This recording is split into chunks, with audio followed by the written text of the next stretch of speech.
Informasi selanjutnya, peringatan 15 tahun tragedi bom Bali 1 diperingati di Monumen Ground Zero Legian Kute.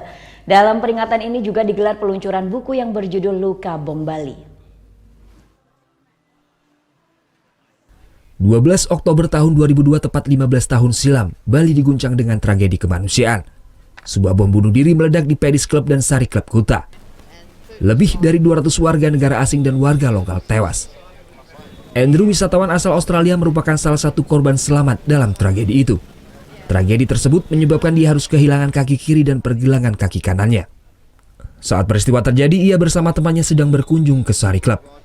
Situasi saat itu pun selalu terbayang di benaknya dan butuh waktu lama untuk menghilangkan traumanya. Kini dia sudah pulih dari trauma dan memaafkan peristiwa tersebut. Dia selalu datang ke Monumen Bom Bali untuk memperingati tragedi kemanusiaan tersebut.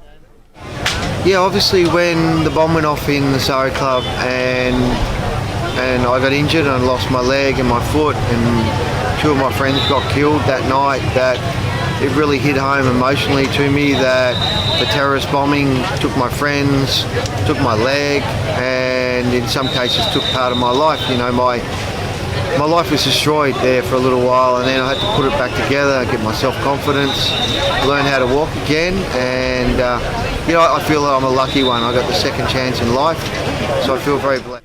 Kamis sore, Gubernur Bali bersama sejumlah undangan dan perwakilan negara sahabat dari Australia, Jepang, dan Amerika memperingati peristiwa bom Bali 1 di Ground Zero Kuta. Sejumlah korban selamat juga turut menghadiri. Peringatan ini juga menjadi daya tarik bagi wisatawan yang ada di seputaran Jalan Legian Kuta. Gubernur Bali Made Mangkupastika menjelaskan, peringatan ini bukan untuk mengenang namun mengingatkan agar peristiwa serupa tidak lagi terjadi. Gubernur juga mengajak seluruh keluarga maupun korban selamat agar tidak dendam dan memaafkan peristiwa tersebut.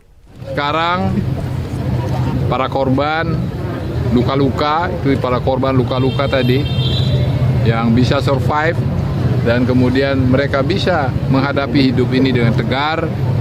Mereka terus berusaha untuk memperingati hari itu dengan satu pesan kepada dunia bahwa tidak ada manfaatnya hal-hal yang seperti itu semua. Mari kita semua mencegahnya. Pertama dengan berdamai dengan diri sendiri, berdamai dengan saudara-saudara kita, berdamai dengan dunia. Dalam peringatan tragedi bom Bali 1 ini juga digelar peluncuran buku yang berjudul Luka Bom Bali. Buku tersebut berisikan kisah nyata dari para korban bom Bali yang selamat. Dua ledakan bom yang hampir bersamaan menghancurkan Pedis Club dan Sari Club. Sekitar 500 orang mengalami luka dan cacat permanen dan 200 orang tewas. Surya Sanjaya melaporkan untuk NET.